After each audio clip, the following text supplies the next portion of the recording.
এক নম্বৰত যোগ কৰিব দিছে। তো এক নম্বৰত কি আছে, -7/12 আৰু 11/12। তো ইয়াত আমি যোগ কৰিম -7/12 প্লাছ 11/12। তেতিয়া 12 আৰু 12 লসাগু হ'ব 12।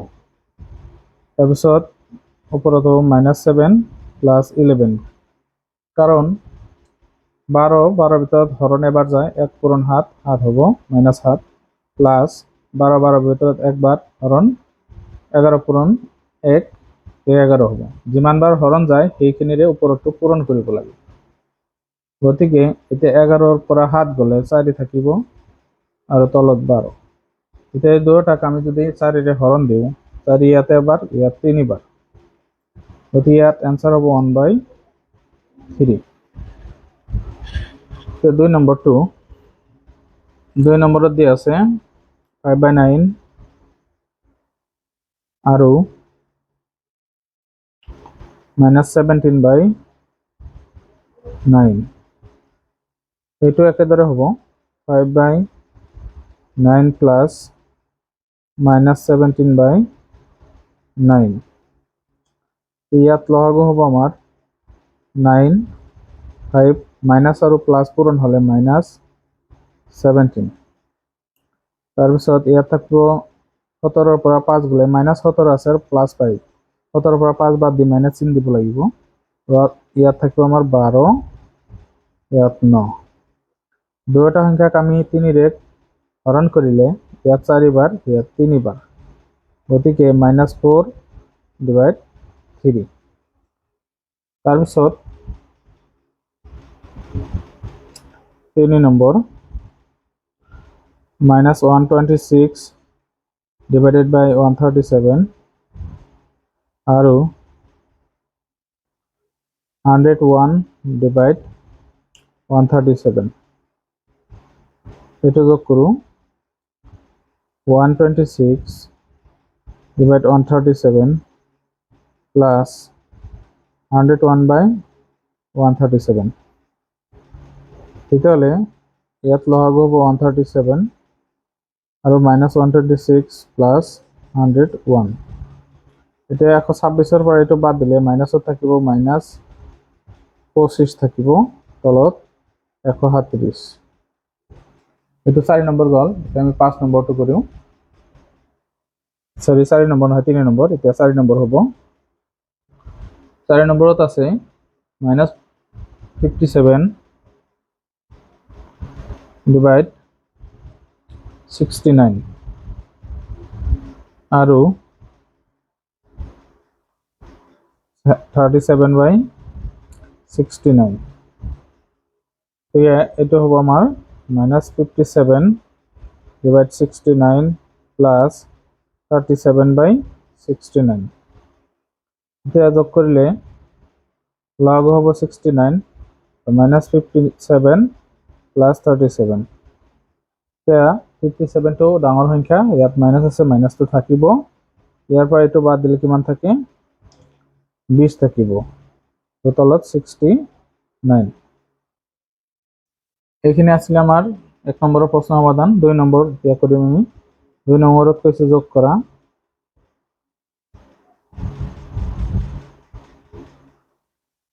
এক নম্বৰটো হৈছে, ইয়াত আমাৰ 1 নম্বৰত দিছে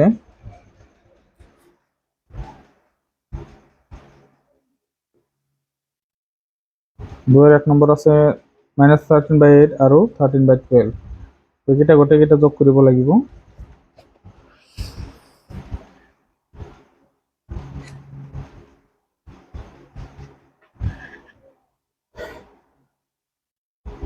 -13/8 আৰু 13/12। এতিয়া ইয়াত 8 আৰু 12 লসাগু ল'ব লাগে। আগৰ কেইটা আমাৰ চেম আছিলে। চেম এনেকুৱা তলত একে থাকিলে লসাগু সেইটোৱে হয়। এতিয়া আমি কি কৰিম, এই দুটাৰ লসাগু ল'ম, 8 আৰু 12। এতিয়া উৎপাদক কৰিব লাগিব। 2ৰে দিলে 4 বাৰ, হৰণ দিলে 6 বাৰ, 2 দিলে হরণ আকৌ দুবার তিনিবার, গতিকে এইকেইটা মৌলিক উৎপাদক হৈ গৈছে। এটা আমি পূরণ করিম। 2 2 4, 2 4 8, 3 8 24, গতিকে ইয়াত 24 হব লসাগু প্লাস 13/12 24 লসাগু 8 24-এর ভিতরে 3 বার যায়, 3 13 গুণে 39 প্লাস 12 দুবার যায়, 12 দুগুণে 26। এতিয়া 39-এর পৰা 26 বাদ গেলে -13 থাকিব, তলত 24। 1 নম্বৰটো হৈ গ'ল। এতিয়া আমি 2 নম্বৰটো লওঁ। 2 নম্বৰত দিয়া আছে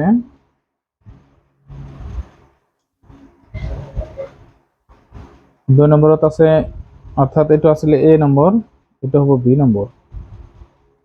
B নম্বৰত আছে -4 ডিভাইডেড বাই 11 আৰু -7/4, গতিকে ইয়াত লসাগু হ'ব 4 11 গুণ 44। তো 11 4 বার যায়, 4 4 গুণে 16 প্লাস এটা যোগ করে দিচ্ছিল, প্লাস চিহ্ন দিয়া নাই, এটা লাইন ইয়াতে হব। তারপর 4 11 বার 7 11 গুণ 77 -77। তাৰপিছত 44, ইয়াত আমি -16 মাইনাস প্লাস মাইনাস পূৰণ হব, মাইনাসে প্লাসে -77। তেতিয়াহ'লে ইয়াত দুটা যোগ কৰিব লাগিব, দুটা মাইনাছত আছে। 6 আৰু 7 13 3 1 আৰু 7 8 হাতৰ 1 9, 93/44, এইটো আনসাৰ হব। এতিয়া C নম্বৰ, C নম্বৰত দিয়া আছে 9/14 আৰু -11/6। এতিয়া 9/14 প্লাস -11/6, 14 আৰু 6 লসাগু উলিয়াব লাগে। 14 আৰু 6 উৎপাদক কৰোঁ। 2 এৰ হৰণ দিলে 7 বাৰ, ইয়াত 3 বাৰ, গতিকে এটা মৌলিক হল। এটা পূৰণ কৰিলে লসাগু কিমান হ'ব? 2 7 গুণ 14, 14 3 গুণ 42, 42 হব লসাগু। গতিকে 42, 14 3 বার যায়, 3 9 গুণ 28, মাইনাস প্লাস মাইনাস 6 হরণ যায় 7 বার, 7 11 গুণ 77। এতিয়া ইয়াৰ পৰা এইটো মাইনাস কৰিলে মাইনাস থাকি যাব, অৰ্থাৎ মাইনাস ডাঙৰটো মাইনাস, গতিকে 7 পৰা 7 গেলে 0, 7 পৰা 2 গেলে 5, তলত হল 42। এতিয়া 2 আৰু 2 হৰণ কৰিলে ইয়াত 25 বার যাব, ইয়াত 21 বার যাব, গতিকে টোটাল হব আমার -25/21। এইটো আসলে আমার C নাম্বার। এতিয়া আমি D নাম্বারটো কৰিম।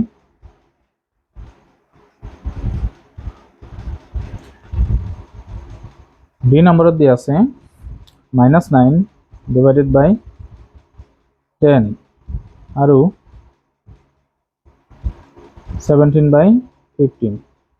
তো 10 আৰু 15 লসাগু উলিয়াব লাগে। এই দুটা লসাগু হ'ব আমাৰ 30। 10 30-এৰ ভিতৰত হরণ যায় 3 বার, 3 9 গুণ 27 প্লাস 15 যায় দুবার, 2 9 17 গুণে 34। ইয়াতে এটা আৰু ঠাইত প্লাস চিন হ'ব, গতিকে এটা লাইন ইয়াতে কম হৈছে। তাৰপিছত 34 পৰা 27 গ'লে 7 থাকে আৰু তলত 30। এইটো D নম্বৰটো হৈ গ'ল। এতিয়া আমি 3 নম্বৰ প্ৰশ্নকেইটা সমাধান কৰিম। 3 নম্বৰত কৈছে যোগফল উলিয়া। যোগফল 1 নম্বৰত দিয়া আছে 13/15 প্লাস 13/-20। তো ইয়াত 15 আৰু 20-ৰ লসাগু ল'ব লাগে। তো 15 আৰু 20 দুটা 5-এৰে হৰণ কৰিলে 3 বাৰ যায়, ইয়াত 4 বাৰ যায়। আকৌ যদি 2 এৰে দিওঁ, ইয়াত নাযায়, গতিকে 3 এনেকৈ থাকিব, 2 ইয়াৰ ভিতৰত 2 বাৰ। তো এতিয়া এইকেইটা পূৰণ কৰিব লাগিব। 5 দুগুণে 10, 3 10 গুণ 30, 30 দুগুণে 60, গতিকে ইয়াত হ'ব 60 লসাগু। গতিকে 15 4 বার হরণ যায়, 4 3 13 গুণে 52, মাইনাস আর প্লাস পূরণ হলে মাইনাস, 20 3 বার যায়, 3 13 গুণে 39। এটা 52 পৰা 39 গলে 13 থাকে, তলত 60। এটা যোগ হয়ে গেল 2 নম্বর 13/-13/7 প্লাস 5/-11। এতিয়া এই দুটা মৌলিক সংখ্যা, এই দুটা লসাগু হ'ব 77, 7 11 গুণ 77। তো 7 11 বার যায়, 11 13 গুণে 143, 11 আর 13 143, মাইনাসে প্লাসে মাইনাস, 11 7 বার হরণ যায় ইয়াতে, 5 7 গুণ 35। এতিয়া এই দুটা যোগ কৰিলে 3 5 8, 4 3 8 আৰু 1, 4 3 7 হয় 7, এৰ তলত 77 আৰু ইয়াত মাইনাস থাকিব। এইটো হৈ গ'ল। এতিয়া আমি 3 নম্বৰটো লওঁ। 3 নম্বৰত আছে 1/8 প্লাস 5/12 প্লাস 2/7। ইয়াত আমি এই তিনিটাৰ লসাগু ল'ব লাগিব। তো 8 12 আৰু 7, 8 12 7 উৎপাদক কৰিলে 2 এৰ হৰণ দিলে 4 বাৰ, 6 বাৰ, 7 ভিতৰত নাযায়, 7 নামি যাব। তাৰপিছত আকৌ যদি আমি 2 এৰে দিওঁ, 2 বার, 3 বার, 7, এতিয়া মৌলিক হৈ গ'ল গোটেইকেইটা। 2 দুগুণে 4, 2 4 গুণ 8, 3 8 গুণ 24, 24 আৰু 7 পূৰণ কৰিলে 4 7 গুণ 28, 8 7 দুগুণে 14 আৰু 2 16, 168। এতিয়া 168, 8 দি হৰণ কৰিলে যাব 21 বাৰ, 21 গুণ 21 প্লাস 12 দি কৰিলে ইয়াৰ ভিতৰত এবাৰ আৰু 4 আছে, 48 ভিতৰত 4 বাৰ, গতিকে 14 বাৰ, 5 14 70 আৰু 7 যাব, 7 দুবাৰ, 28 ভিতৰত যাব 4 বাৰ, 24 বাৰ যাব, 24 দুগুণ 48। তাৰপিছত 21 70 যোগ কৰিলে গোটেইকেইটা যোগ কৰিলে কিমান হ'ব? 1 0 8 9 হ'ব, 2 7 9 9 4 13, তাৰপিছত 168, গতিকে এইটো এনসাৰ হ'ব। এতিয়া আমি কোনটো কৰিম? 4 নম্বৰটো। 4 নম্বৰত আছে -9 ডিভাইড 7 প্লাস 5/16 প্লাস 13/14। এতিয়া ইয়াতে লসাগু কিমান হ'ব? যে 7 16 আৰু 14। এতিয়া যদি 2 এৰ হৰণ দিওঁ, 7 ভিতৰত নাযায়, ইয়াত 8 বার, ইয়াত 7 বার, আকৌ 7 এর হরণ দিলে এবার, ইয়াত 8 হ'ব। তো 8 হরণ দিলে 2 এরে, 2 4 বার, আকৌ 2 এরে দিলে 2 বার, গতিকে এইকেইটা পূরণ করব। এতিয়া 2 দুগুণে 4, 2 4 গুণ 8, 8 দুগুণে 16, 7 16 গুণ 6 7 গুণ 42, 2 হাতত 4, তাৰপিছত 7 গুণ 7 4 11, 112, গতিকে ইয়াত লসাগু হ'ব 112। 7 1 বার 11 ভিতৰত আৰু 4 আছে 42 6 বাৰ, 16 বাৰ, 16 9 গুণে কিমান হ'ব? 16 আৰু 9 পূৰণ কৰিলে 6 নং 54 4, 9 গুণ 9 আৰু 5 14, 144, মাইনাসে প্লাসে মাইনাস, 16 কয়বার যাব? 16 যাব আমার 16 4 বার, 4 বার, 5 6 7 বার, 7 বার যাব। 7 5 গুণ 35 হ'ব ইয়াতে। তাৰপিছত প্লাস 14 কিমান বার যাব? 14 যাব আমার 8 বার, 8 13 গুণে 8 3 গুণ 24 4, 8 1 গুণ 8, 2 10, 104। গতিকে এইকেইটা আমি যোগ কৰি দিম, ওপৰৰ মাইনাস কেইটা একেলগ কৰোঁ। মাইনাস এই দুটা মিলি 5 4 9, 4 3 8 আৰু 1 minus plus 104 divided by 1 on 2। এতিয়া 104 আৰু 189 বিয়োগ 104, 9 পৰা 4 গ'লে 5, ইয়াত 8 মাইনাস, এতিয়া মাইনাস 85 ডিভাইড 1 on 2। তো এইটো 4 নম্বৰৰ আছিলে। এতিয়া 5 নম্বৰটো লওঁ।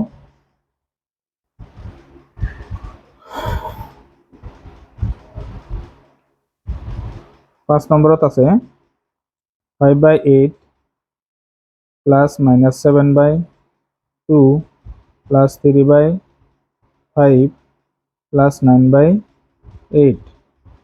গতিকে ইয়াত লসাগু হ'ব আমাৰ কিমান? 8, 2, 5, 10। 8, 2, 5, 10। এইকেইটা লসাগু কিমান হ'ব? 2 দিলে ইয়াত 4 বাৰ, ইয়াত এবাৰ, 5ৰ ভিতৰত নাযায়, 10ৰ ভিতৰত 5 বাৰ। আকৌ যদি আমি 2 দিওঁ, ইয়াত 2 বাৰ, ইয়াত নাযায়, ইয়াত 1ৰ ভিতৰত নাযায়, 5ৰ ভিতৰতো নাযায়, 5ৰ ভিতৰত নাযায়। যদি 1টো নামাব পাৰোঁ, নানামালেও হ'ব।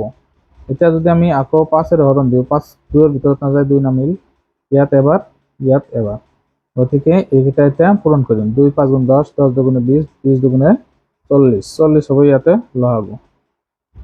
তো 48ৰ ভিতৰত হৰণ যায় 5 বাৰ, 5 5 গুণ 25, মাইনাছ প্লাছ মাইনাছ 2 40ৰ ভিতৰত 20 বাৰ, 7 20 গুণ 140।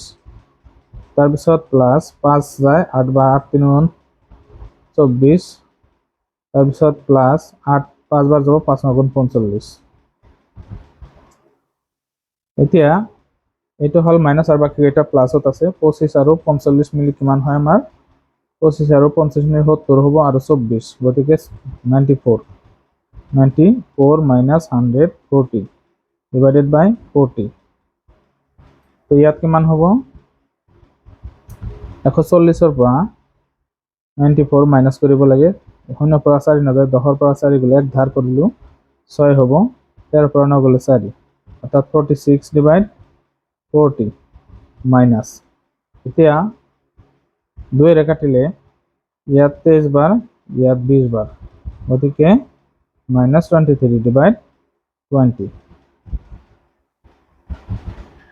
এতিয়া আমি 6 নম্বৰটো লওঁ। 6 নম্বৰত আছে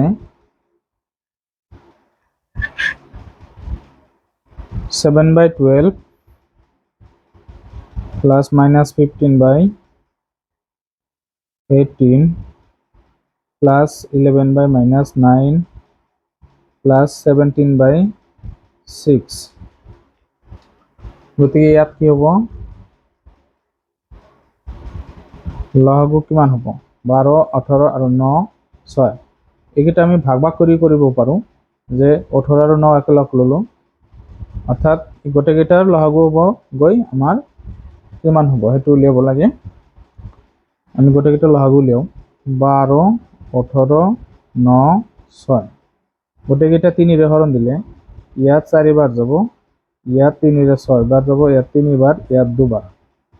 আকৌ যদি 3ৰে দিওঁ, 3 ইয়াত নাযায়, ইয়াত 2 বাৰ, ইয়াত এবাৰ, ইয়াত 2 থাকি যাব। আকৌ 2ৰে দিলে ইয়াত 2 বাৰ, ইয়াত এবাৰ, ইয়াত এবাৰ। গতিকে এইটা পূৰণ কৰিব লাগিব। 2 দুগুণে 4, 3 4 গুণ 12, 3 12 গুণ 36। গতিকে ইয়াত 36 হ'ব লসাগু। তো 12 36ৰ ভিতৰত হৰণ যায় 3 বাৰ, 3 7 গুণ 21, মাইনাছ প্লাছ মাইনাছ 18 2 বাৰ, 2 15 গুণ 30, মাইনাছ প্লাছ মাইনাছ 9 4 বাৰ, 4 9 গুণ 4 11 গুণ 44, প্লাছ 6 6 বাৰ যাব, 6 17 গুণে কিমান হয়? 6 7 গুণ 42ৰ 2, 6 গুণ 6 আৰু 4 10, 102। গতিকে এতিয়া কি কৰিম? 21 আৰু 102 যোগ কৰিম, গতিকে 123 হ'ব। বিয়োগ এই দুটা যোগ কৰিলে হ'ব কিমান? 74 ডিভাইড 36। এতিয়া আমি মাইনাছ কৰি দিওঁ। 123ৰ পৰা এইখিনি বাদ দিওঁ, 3ৰ পৰা 4 নাযায়, গতিকে 13 1 ধাৰ কৰিলে 13 হ'ব, 13ৰ পৰা 4 গ'লে 13ৰ পৰা 4 গ'লে 9, ইয়াত ৰ'লে 11, 11ৰ পৰা 7 গ'লে 4, তলত হ'ব 36। এইটো হ'ব আমাৰ এনসাৰ। এতিয়া আমি 4 নম্বৰ প্ৰশ্নটো সমাধান কৰিম।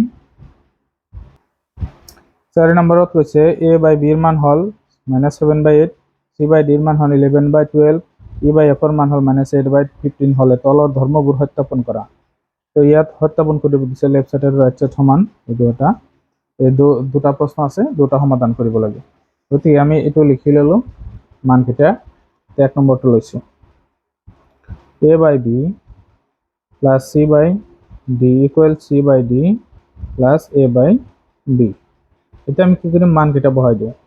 a/b ৰ মান হ'ল -7/8 প্লাছ c/d মান হল 11/12 আৰু c/d মান হল 11/12 প্লাস a/b মান হল -7/8 এতিয়া আমি লসাগু লওঁ দুইফালে লসাগু লওঁ 8 আৰু 12 লসাগু কিমান হ'ব 8 আৰু 12 লসাগু হ'ব 24 8 3 বাৰ যায় 3 7 গুণ 21 12 দুবাৰ যায় 2 12 গুণ 2 11 গুণ 22 ইয়াতেও 24 হ'ব লসাগু 12 দুবাৰ যায় 2 11 গুণ 22 বিয়োগ মাইনাসে প্লাসে মাইনাস 8 3 বাৰ যায় 3 7 গুণ 21 তাৰপিছত 22 পৰা 21 গ'লে 1 থাকে তলত 24 ইয়াত 24 22 পৰা 21 গ'লে 1 থাকে গতিকে দুয়োফালে আমি সমান পালো এতিয়া কি লিখিম এটাকে left hand side equal to right hand side এটা প্রুফ হয়ে গেল প্রমাণ হয়ে গেল স্থাপন হয়ে গেল এতিয়া আমি 2 নম্বৰটো কৰিম অৰ্থাৎ এটো a আছিল এটো b হ'ব b নম্বৰত দি আছে a/b plus c/d plus e/f আকৌ দি আছে ইফালে a/b plus c/d plus e/f প্রথমে এই দুটা ব্র্যাকেটত লাস্টত এই দুটা ব্র্যাকেটত আছে এতিয়া আমি কৰি চাও a/b এর মান হল 7/8 c/d মানে 11/12 e/f মানে হল -8/15 এফালেও মান বহাও -7/8 প্লাস 11/12 প্লাস -8/15 তাৰপিছত 8 আৰু 12 লসাগু ইয়াতে এই ব্ৰ্যাকেটৰ খিনি আগত কৰিব লাগিব এই দুটা লসাগু হল 24 8 3 বাৰ 3 7 গুণ 21 12 দুবাৰ 2 11 গুণ 22 প্লাস 8/15 -7/8 প্লাস এই দুটা লসাগু লব লাগিব 15 আৰু 12 লসাগু কিমান হ'ব 60 গতিকে 12 60 ভিতর 5 বার 5 11 গুণ 55 আর মাইনাস প্লাস মাইনাস 15 4 বার যায় 4 8 গুণ 32 তাৰপিছত 22 পৰা 21 গলে 1 থাকে হলো 24 plus minus 8/15 equal to -7/8 plus ইয়াত 5 এর পর 2 গলে 3 5 এর পর 3 গলে 2 তলত 60 এটা আকৌ লসাগু লব লাগিব 24 আৰু 15 লসাগু হল 120 24 যায় 5 বার 5 1 গুণ 5 মাইনাস প্লাস মাইনাস 15 যাব 8 বার 8 8 গুণ 64 তাৰপিছত ইয়াতো 120 হ'ব লসাগু 8 যাব কিমান বাৰ 8 যাব আমাৰ আবাৰৰ ভিতৰত এবাৰ 40 ভিতৰত 5 বার গতে 15 বার 15 7 গুণে কিমান হয় 15 7 গুণে 105 হ'ব 105 প্লাস 60 দুবার 2 23 গুণ 46 এতিয়া এটো পৰা এটো বাদ দিলে -59 থাকিব তলত থাকিব আমাৰ 120 এটোৰ পৰা এটো বাদ দিলে -59 120 গতিকে left hand side equal to right hand side হৈ গল তো 4 নম্বৰৰ একটা প্ৰশ্ন আছিল গোটেইটা প্ৰশ্ন আমি সমাধান উলিয়ালো তো ভিডিওটো আজি ইমানতে সামৰিছো যদি ভিডিওটো ভাল লাগে প্লিজ চেনেলটো সাবস্ক্ৰাইব কৰি দিব লাইক কৰিব শেয়াৰ কৰিব ধন্যবাদ